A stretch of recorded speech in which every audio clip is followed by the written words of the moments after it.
तो पिछले एपिसोड में लिन ने ब्लू वाइन के ऊपर अपने ब्लड को फेंक दिया था और फिर इसमें फूली को फंसाने के लिए तुरंत वहां से भाग गया था। इसके बाद अगले सीन में हम एक फ्लैशबैक का सीन देखते हैं जहां पर फू फैमिली के बहुत सारे लोग एक आदमी का पीछा कर रहे थे क्योंकि वे इसके पास से इसके हेयरलूम वाले बेल को लेना चाहते हैं। अब इसीलिए वो आदमी भी अपने पावर का यूज करके इनसे खुद को बचाना चाहता था, लेकिन आखिर में वो इनके सामने कुछ भी नहीं कर पाता और इस तरह से फूली ने अपने सभी गार्ड के साथ में उसे चारों तरफ से घेर लिया था। इसके बाद वो आदमी उससे कहने लगता है कि यह हेयरलूम मेरे एंसेस्टर के द्वारा दिया गया है और इसीलिए मुझे लगता है कि ये तुम्हारे किसी काम का नहीं है। लेकिन इस पर फूली उससे कहता है कि तुम्हें इस बात से कोई भी मतलब नहीं रखना चाहिए और मैं तो इसे किसी भी तरह से लेना चाहता हूँ। लेकिन अब इसके ऐसे बात को सुनकर वो आदमी भी इसके ऊपर गुस्सा होने लगा था और फिर उससे कहने लगता है कि तुम इसी तरह से अपने से लो कल्टीवेटर को बुली करते हो। और इतनी बात कहने के बाद वो अपने पावर का यूज करके इसके ऊपर अटैक करने के लिए रेडी हो जाता है। लेकिन तभी हम देखते हैं कि इससे पहले ही फूली ने उसे मार दिया था। इसके बाद हम देखते हैं कि इस तरह से उसने इसके बेल को हासिल कर लिया था और फिर इसे लेकर वो तुरंत अपने ग्रैंडफादर के पास में आ जाता है। जिसके बाद हम देखते हैं कि इस बात से उसका ग्रैंडफादर भी काफी खुश हो गया था और फिर उससे कहने लगता है कि तुम तो फू फैमिली के यंग मास्टर हो और इसीलिए दुनिया का सारा ट्रेजर तुम्हारा ही है। इसके बाद से कहानी फिर से प्रेजेंट में आती है जहाँ पर हम देखते हैं कि फूली लिन को खोजते हुए जंगल के अंदर जाने लगा था और वो अपने डिवाइन अवेयरनेस का यूज करके इसके अंदर देखने की कोशिश करता है, लेकिन असल में वो इसके अंदर तक नहीं देख पा रहा था। जिसके बाद वो हैरान होते हुए कहने लगता है कि आखिरकार यह कैसी जगह है, लेकिन फिर भी वो किसी तरह से उस जगह पर आ ही जाता है जहाँ पर कि ब्लू वाइन ने लिन के ऊपर अटैक किया था। इसके बाद वो कहने लगता है कि तुम मेरे नजरों से कब तक बच पाओगे और फिर वो अपने डिवाइन स्वॉर्ड का यूज करके इस जगह को डिस्ट्रॉय करने की कोशिश करता है। लेकिन तभी हम देखते हैं कि इसके स्पिरिचुअल पावर के वजह से यहाँ के ब्लू वाइन फिर से अग्रेसिव होने लगते हैं और उन्होंने इसे चारों तरफ से कैद करना शुरू कर दिया था। जिसके बाद हम देखते हैं कि फूली तुरंत अपने डिवाइन स्वॉर्ड का यूज करके इनको डिस्ट्रॉय कर देता है। लेकिन अभी भी हम देखते हैं कि यहाँ पर बहुत सारे ब्लू वाइन आने लगे थे। जिसके बाद फूली अपने किसी ट्रेजर का यूज करके इनके अटैक को रोकने लगता है। लेकिन तभी इसी बीच हम देखते हैं कि लिन भी चुपके से इसे देख रहा था और फिर वो तुरंत अपने फ्लाइंग स्वॉर्ड का यूज करके इसके ट्रेजर के ऊपर अटैक करने लगता है। लेकिन वहीं ब्लू वाइन्स ने अब फूली को भी चारों तरफ से कैद कर लिया था, जिसके वजह से वो इसके अटैक को रोकने के लिए कुछ भी नहीं कर पाता और आखिरकार इस तरह से लिन इसके ट्रेजर को डिस्ट्रॉय कर देता है। अब इसके वजह से फूली इसमें बहुत ही बुरे तरीके से जख्मी हो गया होता है। जिसके बाद वो लिन के ऊपर गुस्सा होते हुए कहता है कि तुमने धोखे से मेरे ऊपर अटैक किया और इसीलिए मैं अब तुम्हें बहुत ही बुरे तरीके से टॉर्चर करके मारूंगा। अब इतनी बात कहने के तुरंत बाद वो लिन का पीछा करना शुरू कर देता है क्योंकि वो किसी भी तरह से इसे मार देना चाहता था। जिसके बाद हम देखते हैं कि इस बात से लिन भी थोड़ा सा परेशान हो गया होता है, जिस पर सितुनान उससे कहता है कि तुम इसके बारे में उतनी ज्यादा चिंता ना करो क्योंकि भले ही उसके पास में तुमसे 1000 गुना टैलेंट है, लेकिन अगर उसके पास में वो मैजिक ट्रेजर नहीं होता तब इस वक्त वो यहाँ पर कुछ भी नहीं कर पाया होता और फिर इस तरह से वो इसमें बहुत ही बुरे तरीके से मारा गया होता। इसके बाद वो लिन से कहता है कि अगर तुम किसी तरह से उसके सुवानजिन सेंटिंग मिरर को डिस्ट्रॉय करने में कामयाब हो जाते हो तब इस तरह से तुम उसे मारने में कामयाब हो जाओगे। लेकिन इसी के साथ वो इसे कहता है कि तुम इसके बारे में ज्यादा चिंता ना करो क्योंकि यह तो केवल अभी शुरुआत है। वहीं दूसरी तरफ हम देखते हैं कि फूली भी लगातार लिन का पीछा कर रहा होता है। इसके अलावा वो इसके ऊपर काफी गुस्सा भी होने लगा था और वो अपने पावर का यूज करके इसके ऊपर अटैक करने की कोशिश भी कर रहा होता है। लेकिन इसके बाद भी हम देखते हैं कि लिन ने इसके अटैक से खुद को बचा लिया था और फिर इसे देखने से ऐसा लग रहा था कि वो यहाँ पर किसी चीज को खोज रहा है। तब इसे देख सितुनान भी उससे पूछता है कि आखिरकार तुम क्या खोज रहे हो, लेकिन इस पर लिन केवल इतना कहता है कि मैंने इसे खोज लिया। और तभी इसी बीच हम देखते हैं कि फूली भी इसे सामने से आकर घेर लेता है। तब इसे देखते ही लिन अपने फ्लाइंग स्वॉर्ड का यूज करके इसके ऊपर अटैक करने की कोशिश करता है, लेकिन फूली ने भी अपने मैजिक ट्रेजर बेल को एक्टिवेट करके इसे रोक लिया था और फिर वो भी अपने स्वॉर्ड का यूज करके लिन के ऊपर अटैक करता है। लेकिन यह देखते ही लिन ने भी अपने पावर का यूज करके किसी तरह से खुद को बचा लिया था और फिर वो तुरंत अपनी जान बचाने के लिए वहाँ से भागने लगता है। तब इसे देख फूली कहता है मैं भी देखता हूँ कि कितने देर तक तुम मुझसे भागते रहते हो। और अब इतनी बात कहने के बाद वो फिर से अपने डिवाइन स्वॉर्ड का यूज करके इसके ऊपर अटैक करने के लिए रेडी हो जाता है। लेकिन इसके बाद भी हम देखते हैं कि सितुनान ने इसे टेलीपोर्ट करके इसे बचा लिया था, जिसके वजह से फूली इस अटैक से भी इसका कुछ नहीं कर पाया होता।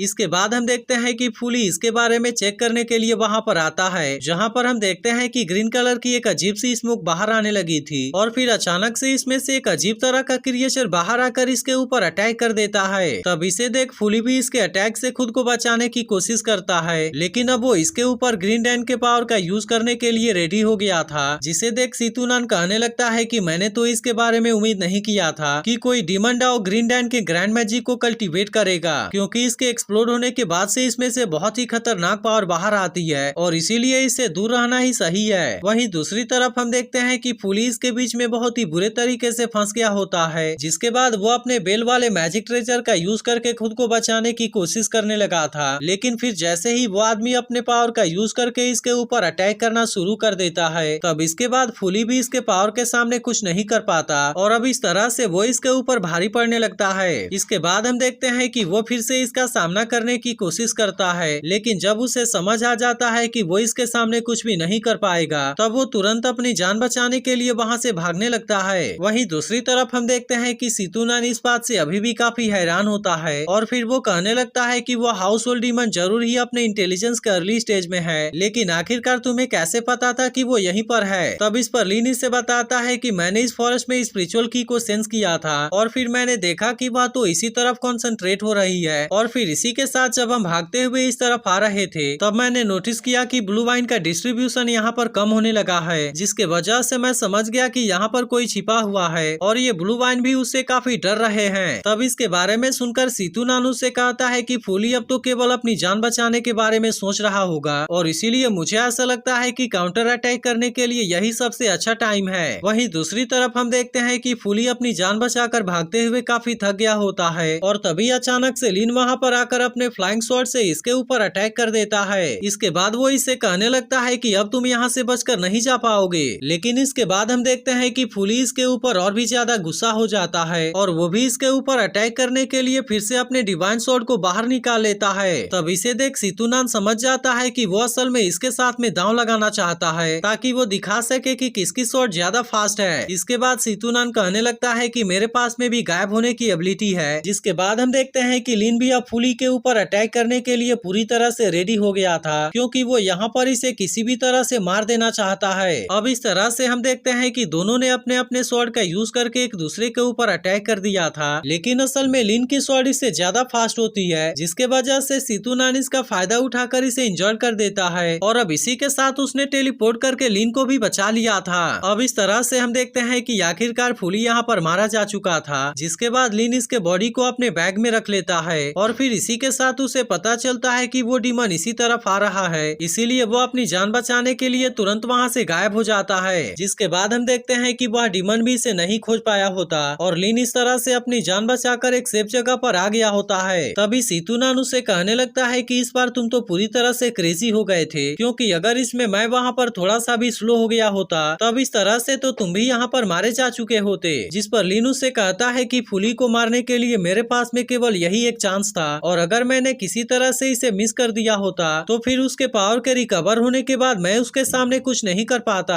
तब इसकी बात सुनकर सीतूनान उससे कहता है कि यह तो पूरी तरह से गैम्बल था। जिसके बाद लीन उससे कहता है कि भागते भागते फूली की सारी एनर्जी खत्म हो चुकी थी, इसीलिए मुझे पता था कि उसके स्वॉर्ड की स्पीड कम होगी और फिर इसी वजह से मैंने उसके सामने इतना बड़ा गैम्बल किया। लेकिन इसी के साथ वो सीतूनान से भी कहता है कि अगर आज आप मेरे साथ में नहीं होते तो फिर मैं तो उसके सामने कुछ भी नहीं कर पाया होता और मुझे लगता है कि मैं तो अब तक जिंदा भी नहीं बचा होता। इसके बाद हम देखते हैं कि उसने फूली का यूज करके सोल स्टीलिंग ग्रेट आर्ट को प्रैक्टिस करने का डिसाइड कर लिया था, जिस पर सीतूनान भी उससे कहता है कि यह तो जरूर ही काम करेगा, क्योंकि वैसे भी वो लड़का पहले से ही फाउंडेशन बिल्डिंग के लेटर स्टेज में था और इसीलिए मुझे ऐसा लगता है कि उसकी टैलेंट सच में काफी अमेजिंग है। इसके बाद लीन उससे कहता है कि एल्डर आप मुझे ग्रैंड मैजिक दीजिए और फिर आप मेरे ऊपर ध्यान रखिए। अब इतनी बात कहने के बाद वो सोल स्टीलिंग आर्ट को प्रैक्टिस करने के लिए रेडी हो गया था और फिर इसके लिए वो फूली के बॉडी को भी बाहर निकाल लेता है। अब इस तरह से हम देखते हैं कि वो ब्लड बॉन्ड टेक्निक का यूज करके इसे प्रैक्टिस करने लगा था, लेकिन तभी फूली का सोल उससे कहने लगता है कि अगर तुम मुझे मार दोगे तब उसके बाद मेरे ग्रेट ग्रैंडफादर भी तुम्हें नहीं छोड़ेंगे।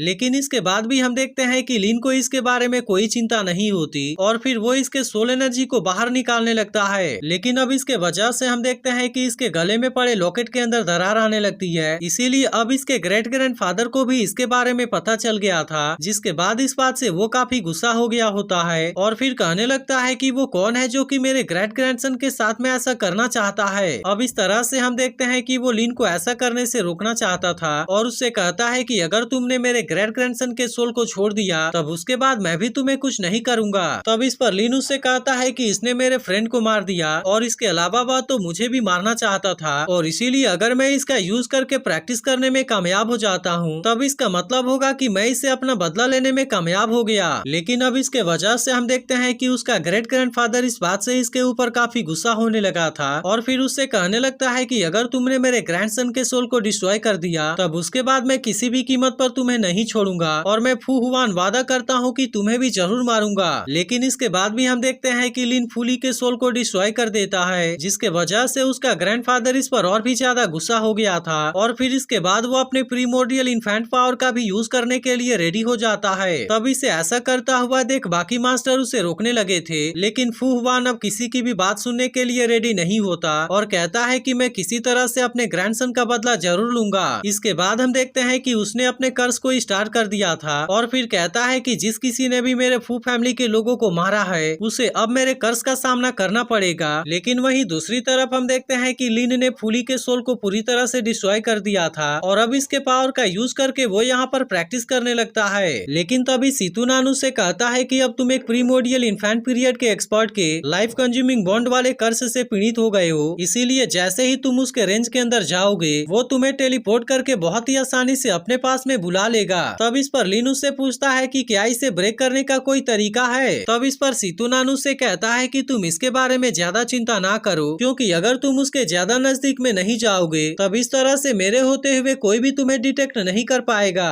इसके बाद हम देखते हैं कि लिन फूली के सोल एनर्जी को अपने अंदर एब्जॉर्ब कर लेता है जिसका यूज करके वो यहाँ पर बहुत ही शानदार तरीके से प्रैक्टिस करने लगा था और आखिरकार वो इसमें कामयाब भी हो जाता है। तब इसे देख सीतू नान भी उससे कहता है कि अब तुम्हारी कल्टीवेशन बहुत ही अच्छे से एडवांस हो गई है, इसीलिए मैं अब चाहता हूँ कि तुम यिनलैंड को किसी तरह से खोज लेना और फिर तुम मेरे ग्रैंड मैजिक का यूज करके येलो स्प्रिंग्स राइजिंग अपर्चर को कल्टीवेट कर लेना। लेकिन अब इतनी बात कहने के तुरंत बाद वो बेहोश हो जाता है और फिर इसके बाद एपिसोड यहीं पर एंड हो जाता है। तो अगर एक्सप्लेनेशन अच्छी लगी हो तो वीडियो को लाइक जरूर कर देना और अगर आपने इसके पिछले एपिसोड को मिस कर दिया हो तो लेफ्ट वाली वीडियो जरूर देख लेना।